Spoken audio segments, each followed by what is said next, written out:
Hi, I'm Tim. Welcome and thanks for logging on. If you love this watch, email me, tmosso@thewatchbox.com. It's in the description below.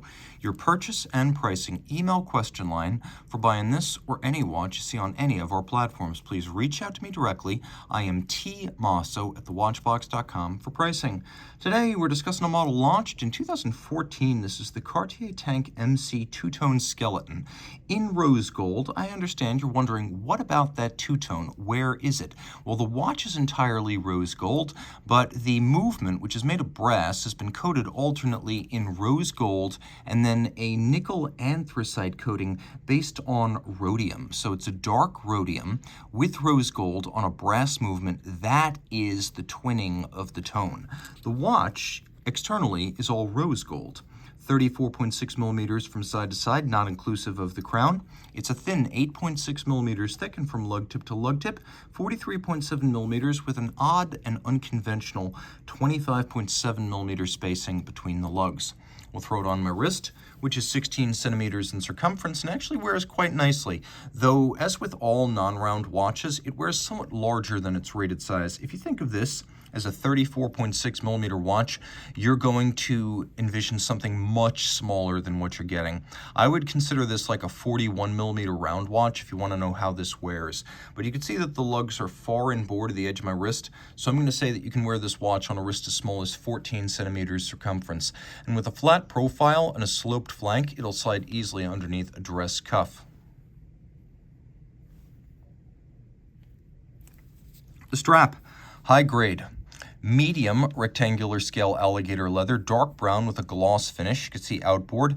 We have a folded edge. There's a little bit of bolstering near the lugs to give it some volume. And then we have a monotone stitch. We have a Cartier clasp based on the clasp originally created by Louis Cartier in 1909. That was, without a doubt, the first deployant clasp ever created for a wristwatch. And this one is designed after that one. It uses a crimping system. So you can see how the excess length tucks into the clasp and then crimps under it.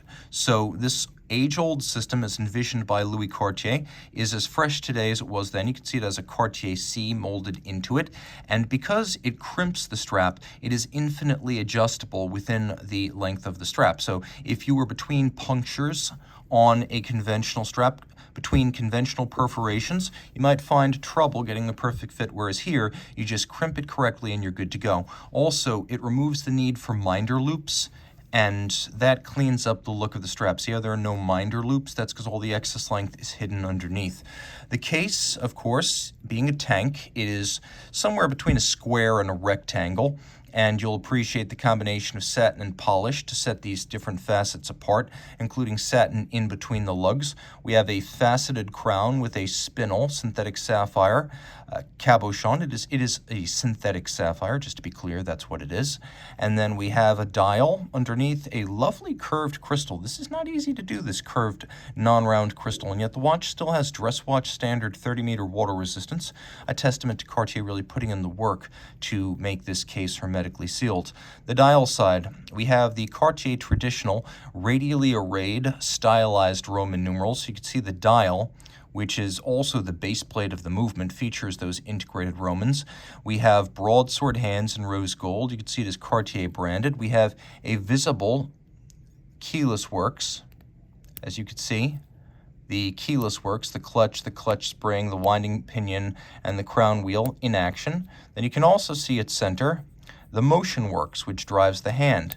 You'll also appreciate two open barrels visible from the dial side, so you can see the coiled mainspring inside, and you can even see the balance beating. So the watch does not have a constant seconds display. It does have visible movement from the dial side. Take a look. You can see all of this is satinated with a handsome but machined bevel on the edge of the bridges, as well as polished screws. Turn it all over.